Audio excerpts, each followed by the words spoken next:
Sistem saraf manusia bertanggung jawab untuk mengontrol dan mengkoordinasi semua bagian dari tubuh kita.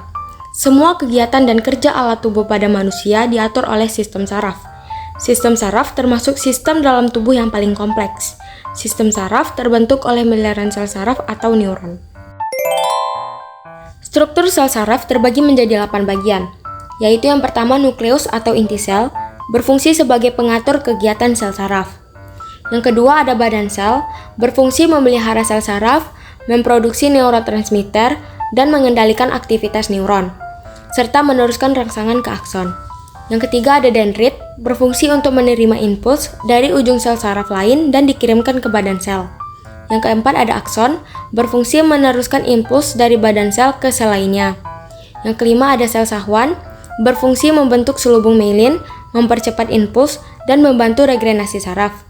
Yang keenam, ada selubung myelin. Selubung myelin berfungsi mempercepat jalannya impuls dan melindungi akson. Yang ketujuh, ada nodus Ranvier, berfungsi sebagai tempat masuknya ion. Dan yang terakhir ada sinapsis, berfungsi sebagai penghubung antar neuron. Sinapsis memungkinkan transmisi dan pemrosesan informasi yang kompleks di seluruh otak dan sistem saraf. Neuron berdasarkan bentuknya terbagi menjadi 3 bagian, yaitu yang pertama neuron multipolar. Akson dan percabangan dendrit pada neuron terbentuk dari badan sel saraf. Bentuk neuron ini dijumpai pada neuron motorik dan neuron asosiasi. Yang kedua, neuron unipolar.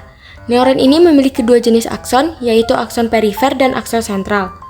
Memiliki satu proses yang keluar dari badan sel, berfungsi mengirimkan sinyal sensorik ke sistem saraf pusat. Jenis neuron ini hanya dijumpai pada neuron sensorik. Yang terakhir ada neuron anaksonik. Neuron ini tidak memiliki akson. Jenis neuron ini hanya dijumpai pada neuron asosiasi. Neuron berdasarkan fungsinya juga terbagi menjadi 3 bagian, yaitu yang pertama neuron sensorik, menghantarkan impuls dari reseptor ke sistem saraf pusat. Reseptor adalah penerima rangsang. Yang kedua neuron asosiasi, menghubungkan neuron sensorik dengan neuron motorik. Dan yang terakhir neuron motorik, mengantarkan impuls dari sistem saraf pusat ke efektor. Efektor berupa otot dan kelenjar. Sistem saraf pusat. Yang pertama otak. Otak adalah organ utama dalam sistem saraf pusat yang mengatur seluruh fungsi tubuh termasuk pikiran, emosi, gerakan, dan aktivitas vital. Bagian-bagian otak. Yang pertama, otak besar berfungsi dalam pengaturan semua aktivitas yang berkaitan dengan kepandaian, ingatan, kesadaran, dan pertimbangan. Yang kedua, otak depan terdiri atas talamus dan hipotalamus. Talamus berfungsi sebagai pusat pengaturan perasaan dan gerakan. Hipotalamus berperan dalam pengaturan suhu tubuh, rasa, lapar, dan haus. Ketiga, otak tengah berfungsi mengatur gerak refleks mata. Selain itu, otak tengah juga berfungsi mengontrol pendengaran. Keempat, otak kecil terletak tepat di bagian bawah posterior otak besar. Cerebellum merupakan pusat keseimbangan gerak, koordinasi gerak otot, serta posisi tubuh. Pada bagian bawah cerebellum terdapat jembatan Farol. Jembatan Farol adalah bagian dari batang otak yang berfungsi menghubungkan otak besar dan otak kecil. Jembatan Farol juga berfungsi untuk menghantarkan impuls otot-otot bagian kiri dan kanan tubuh. Dan yang terakhir, sumsum lanjutan. Sumsum lanjutan adalah bagian bawah batang otak yang disebut medulla oblongata. Medulla oblongata merupakan bagian dari sumsum tulang belakang yang berbentuk seperti kerucut. Kedua, sumsum tulang belakang. Medulla spinalis merupakan lanjutan medulla oblongata dan terdapat dalam rongga tulang belakang. Bagian luar medulla spinalis berwarna putih dan bagian dalamnya berwarna abu-abu. Sistem saraf tepi. Sistem saraf tepi adalah jaringan saraf yang berada di luar otak dan sumsum tulang belakang dan berfungsi untuk menghubungkan kedua bagian tersebut dengan seluruh tubuh. Bagian yang pertama yaitu sistem saraf somatik.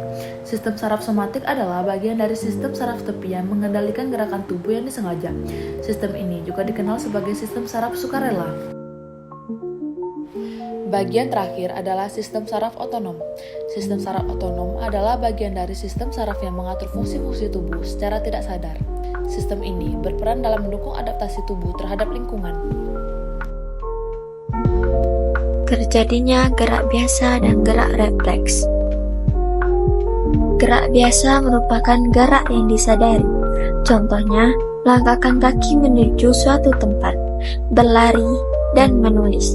Gerak biasa dilakukan untuk berbagai tujuan.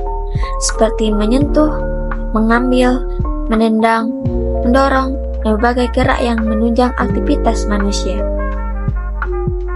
Mekanisme gerak biasa yaitu impuls pertama kali diterima oleh reseptor pada alat indera.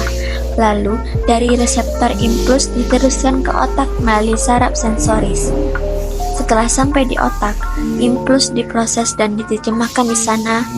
Kemudian, hasil dari pemrosesan itu dilanjutkan ke efektor, yaitu kelenjar dan organ melalui saraf motorik. Gerak refleks. Gerak refleks merupakan suatu mekanisme respon yang bertujuan untuk menghindari rangsangan yang membahayakan tubuh. Sederhananya, gerak refleks adalah gerak tanpa disadari terlebih dahulu. Gerak refleks tidak melibatkan keputusan yang disadari oleh otak atau tanpa dipikir. Oleh karena itu, gerak refleks terjadi dengan cepat dan tanpa disadari. Urutan gerak refleks secara skematis ialah sebagai berikut. Yang pertama, rangsang, kemudian ke reseptor, selanjutnya saraf sensorik, dari saraf sensorik ke konektor, otak atau sumsum tulang belakang, lalu saraf motorik, yang terakhir efektor.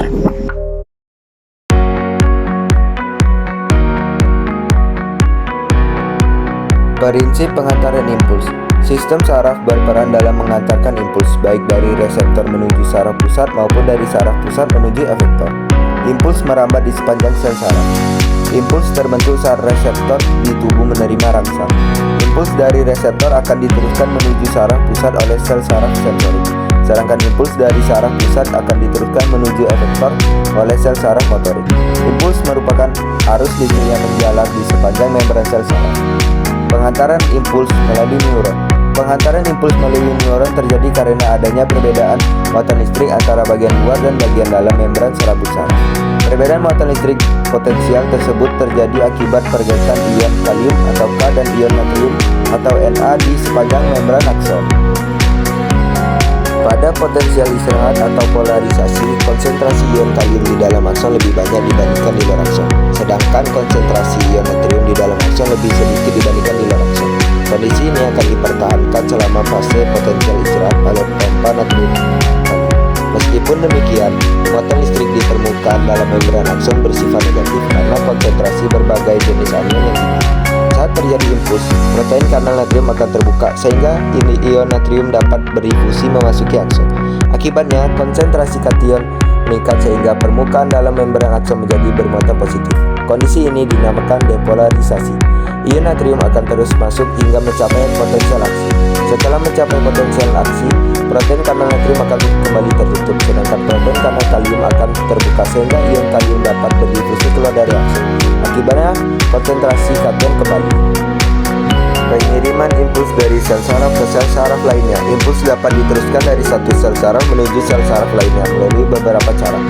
1. Sinapsis. Sinapsis adalah celah kecil antara dua sel saraf. Ketika impuls mencapai ujung akson, neurotransmitter akan dilepaskan ke dalam sinapsis. 2. Neurotransmitter. Neurotransmitter adalah molekul kimia yang dapat mengikat reseptor di membran sel saraf berikutnya. 3. Pengikat reseptor. Ketika neurotransmitter mengikat reseptor, potensial listrik membran sel saraf berikutnya akan berubah, memungkinkan impuls untuk diteruskan. Pengiriman impuls. 1. Pengiriman impuls. Impuls dapat diteruskan melalui beberapa jalur, termasuk jalur saraf dan sistem saraf pusat. 2. Pengolahan informasi. Informasi yang diterima oleh sel saraf dapat diolah dan diproses untuk menghasilkan respon yang tepat. Dengan demikian, impuls dapat diteruskan dari satu sel saraf menuju sel saraf lainnya melalui sinapsis dan pengiriman impuls.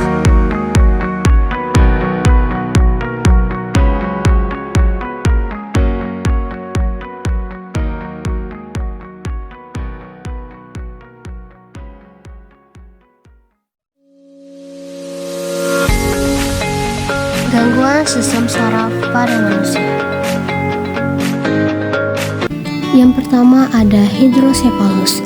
Hidrosefalus adalah penumpukan cairan di rongga otak sehingga meningkatkan tekanan pada otak. Pada bayi dan anak, hidrosefalus membuat ukuran kepala membesar, sedangkan pada orang dewasa kondisi ini menimbulkan sakit kepala yang hebat. Yang kedua ada Parkinson, merupakan salah satu penyakit yang menyerang fungsi otak. Kondisi ini kebanyakan diderita oleh orang usia 50 tahun ke atas dan lebih sering terjadi pada pria dibandingkan wanita. Yang ketiga ada ataksia. Ataksia adalah penyakit degeneratif akibat menyusutnya otak kecil. Ataksia membuat pengidapnya tidak mampu berjalan dengan stabil, gerakan tangan yang tidak terkoordinasi, dan kesulitan berbicara. Yang terakhir adalah afasia. Afasia adalah kehilangan daya ingat, gangguan berkomunikasi yang disebabkan oleh kerusakan di otak. Afasia sering disebabkan oleh stroke atau cedera kepala.